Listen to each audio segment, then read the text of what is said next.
Imagine ordering almost anything you can think of, from a toothbrush to a television, and having it arrive at your door in a day, or sometimes even within hours.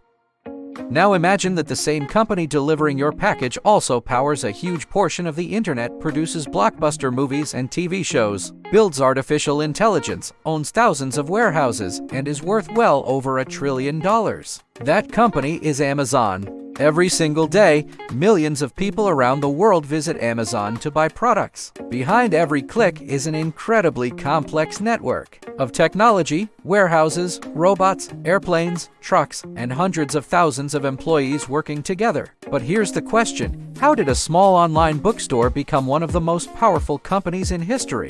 The answer isn't luck. It's a story of risk, long-term thinking, relentless innovation, and one man's willingness to bet everything on an idea that many people believed would fail. This is the story of how Amazon became so big. Chapter 1: Before Amazon. To understand Amazon, we first have to understand the man who created it.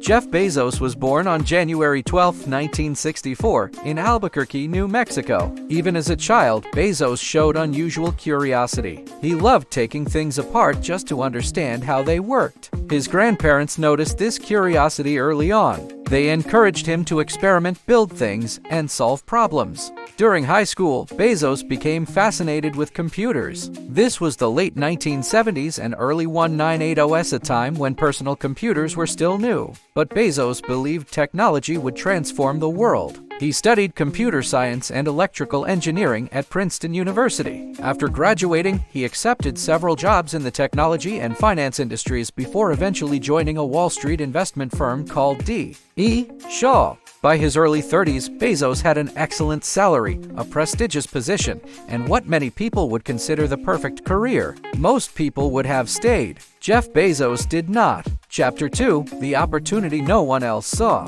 In 1994, something incredible was happening. The internet was growing at an astonishing rate. One report estimated internet usage was increasing by more than 2,000% per year. For Bezos, that statistic changed everything. He began making a list of products that could potentially be sold online. He considered software, music, office supplies, electronics. Eventually, one product stood out above all the others: books. Why books? Because millions of different book titles already existed. No physical bookstore could possibly keep them all in stock. But an online bookstore wasn't limited by shelf space. It was a simple idea, yet at the time, it sounded ridiculous. Who would buy books over the internet? Remember, in 1994, many people had never even used the internet. Online shopping barely existed. People worried about entering their credit card information online. Many believed internet businesses would never replace traditional stores. But Bezos saw the future before almost anyone else. Chapter 3: Leaving everything behind.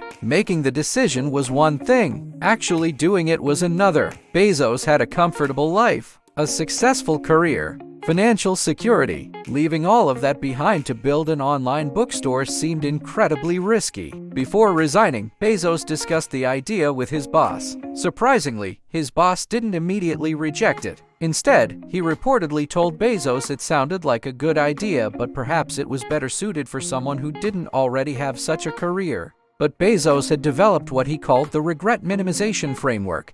He imagined himself at 80 years old. Would he regret trying and failing, or regret never trying at all? His answer became clear. He quit his job. Together with his wife, Mackenzie, he drove across the United States towards Seattle. During the drive, Bezos began writing the business plan for what would soon become Amazon. At that moment, no one knew they were witnessing the beginning of one of the most influential companies in history. End of Part 1. In Part 2, we'll cover the company's explosive early growth and the challenges that nearly caused the business to fail. Till the next video, have a good one.